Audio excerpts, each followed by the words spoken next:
Oke, bismillahirrahmanirrahim. Assalamualaikum warahmatullahi wabarakatuh. Selamat datang di video ini. Bagi Anda yang baru pertama kali mampir, jangan lupa klik tombol subscribe.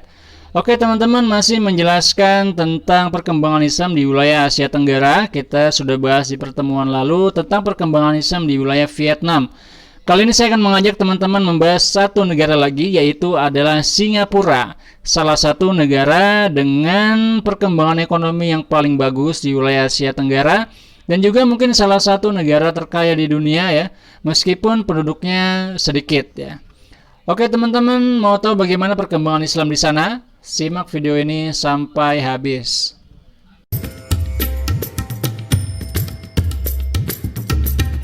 Ya teman-teman, kita sudah di Sarangan. Nah ini dia suasana.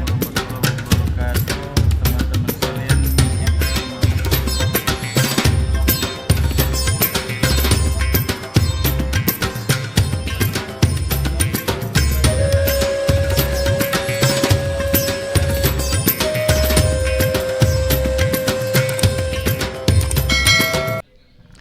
Oke teman-teman, langsung saja. Singapura ini negaranya tidak terlalu besar, hanya sebuah pulau kecil, dan di sana penduduknya juga ya mungkin hanya sekitar 5 juta orang kurang lebih ya.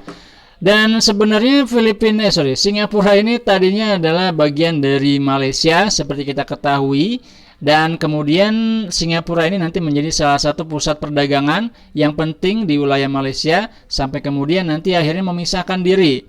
Nah, kenapa memisahkan diri? Jadi secara umum sejarahnya diceritakan bahwa Singapura ini adalah satu-satunya wilayah di Malaysia yang mayoritas penduduknya Chinese atau orang-orang Cina, yang mungkin mereka ini datang ketika mereka masih dikuasai Inggris, dan ketika populasi Cina ini sudah semakin kuat kemudian menguasai secara umum, maka nanti pada akhirnya orang-orang Cina ini mereka ingin memisahkan diri dari Malaysia karena memang secara struktur populasi berbeda ya. Kalau Malaysia kan didominasi orang Melayu, sedangkan Singapura didominasi orang Cina.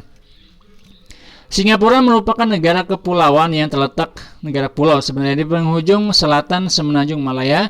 Luas wilayahnya hanya sekitar 583 km. Penduduknya mayoritas pendatang berasal dari etnis Cina. Penduduk Singapura yang beragama Islam terbilang minoritas dan hampir semuanya berasal dari orang-orang Melayu. Jumlah penduduk sekitar 4,99 juta jiwa, sekitar 14,9% penduduk beragama Islam.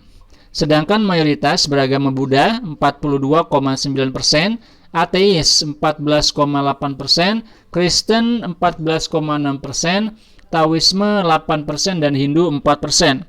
Serta sisanya kepercayaan lainnya 0,6%.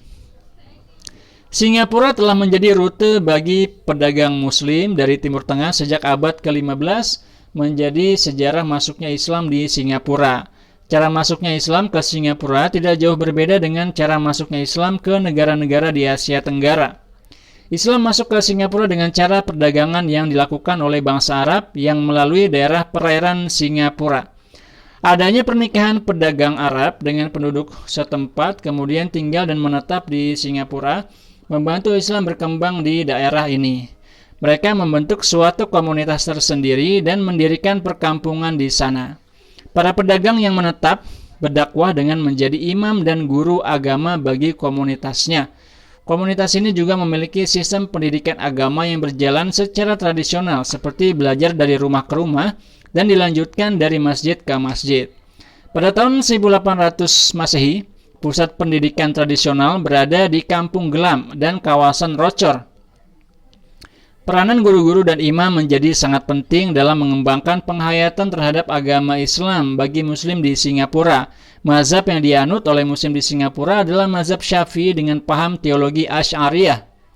Singapura pada awalnya berada di bawah kekuasaan Sultan Johor yang menetap di Kepulauan Riau Lingga. Pada tanggal 29 Januari 1819 Masehi, Sir Thomas Stamford Raffles meramalkan bahwa Singapura akan menjadi lokasi yang strategis bagi kerajaan Inggris dalam mengatur pelayaran sekitarnya.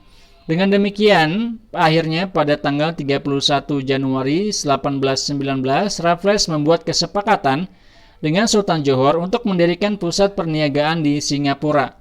Keadaan Singapura yang awalnya merupakan daerah kekuasaan Sultan Johor yang didiami oleh etnis Melayu juga telah memberikan jalan bagi masuknya Islam ke Singapura. Perkembangan Islam di Singapura tidak lepas dari penyerapan suatu praktik hukum atau norma yang harus sesuai dengan kondisi budaya, sosial, dan ekonomi setempat. Kita ketahui bahwa Singapura merupakan negara dengan perkembangan yang pesat dengan adaptasi hukum Inggris. Meskipun demikian, umat Islam di Singapura tetap mengusahakan adanya hukum Islam di negara Singapura. Keberadaan hukum Islam di Singapura tidak lepas dari peran umat Islam yang ada di negara tersebut. Umat Islam Singapura berusaha keras untuk mendekati pemerintah agar mengesahkan suatu undang-undang yang mengatur hukum individu dan keluarga Islam di Singapura. Setelah diupayakan selama bertahun-tahun, barulah pada tahun 1966 pemerintah mengeluarkan rancangan undang-undang parlemen dan menerima undang-undang administrasi hukum Islam. Undang-undang ini telah dinilai oleh perwakilan dari berbagai suku dan mazhab yang ada di Singapura. Pada tahun 1966, AMLA mengusulkan pembentukan Majelis Ulama Islam Gapura atau Islamic Religious Council of Singapore sebagai suatu badan hukum mungkin ya. MUIS dianggap dapat menjadi penasihat Presiden Singapura dalam hal yang berkaitan dengan agama Islam di Singapura. Tugas MUIS sama seperti MUI di Indonesia. Tugas mereka mengatur kegiatan Islam di Singapura seperti mengeluarkan sertifikasi halal untuk makanan, melakukan penghitungan waktu sholat, dan menjadi penyelenggara pernikahan secara Islam. Adapun fungsi dan tugas Majelis Ulama Islam Singapura adalah sebagai berikut. A. Memberi saran kepada Presiden Singapura dalam masalah-masalah yang berkaitan dengan agama Islam di Singapura. B. Mengurusi masalah yang berkaitan dengan agama Islam dan kaum muslimin di Singapura, termasuk urusan HAB dan sertifikasi halal. Mengelola wakaf dan dana kaum muslimin berdasarkan undang-undang dan amanah. Mengelola pengumpulan zakat, infak, dan sedekah untuk mendukung dan mensiarkan agama Islam untuk kepentingan umat Islam. Mengelola semua masjid dan madrasah di Singapura. Dalam perkembangan selanjutnya, umat Islam di Singapura terbagi menjadi dua kelompok besar, yaitu migran yang berasal dari luar dan luar wilayah. Kelompok migran dari luar dan dari dalam ya. Kelompok migran dari dalam wilayah berasal dari Jawa, Sumatera, Sulawesi, Riau, dan Bawean. Kelompok ini identik dengan etnis Melayu. Adapun kelompok migran dari luar dibagi menjadi dua kelompok penting, yaitu Muslim India yang berasal dari subkontinen India, pantai timur dan pantai selatan India, dan keturunan Arab, khususnya Hadramaut. Migran yang berasal dari luar wilayah secara umum berasal dari golongan Muslim yang kaya dan terdidik. Kelompok ini pun akhirnya membentuk kelompok elit dan pada sosial dan ekonomi Singapura. Mereka mempelopori perkembangan Singapura sebagai pusat pendidikan dan penerbitan Muslim. Di samping itu, mereka juga sebagai penyumbang dana terbesar untuk pembangunan masjid, lembaga pendidikan, dan organisasi Islam lainnya, seperti Keluarga, Assegaf, Al-Kaf, dan Al-Junaid. Oke, teman-teman, itulah perkembangan Muslim di Singapura yang sangat baik dan pesat, dan memang jumlahnya cukup besar, atau sekitar 14%. Dan bisa kita ambil kesimpulan bahwa Singapura ini kehidupan masyarakatnya sudah sangat maju di dalam perkembangan Islamnya karena memiliki majelis ulamanya sendiri dan juga mengatur kehidupan mereka sendiri dalam segi hukum-hukum Islam, pengelolaan masjid dan juga pengelolaan madrasah.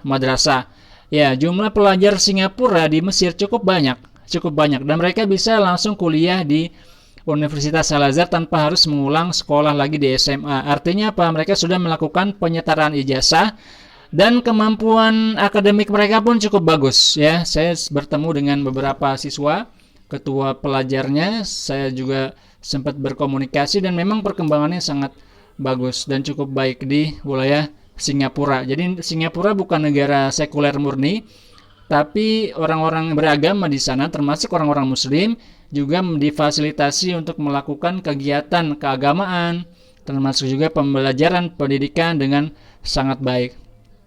Oke teman-teman, itu informasi tentang bagaimana perkembangan Islam di Singapura. Terima kasih Anda sudah nonton. Jangan lupa klik tombol like dan subscribe bagi yang belum. Sampai ketemu di video selanjutnya. Wassalamualaikum warahmatullahi wabarakatuh.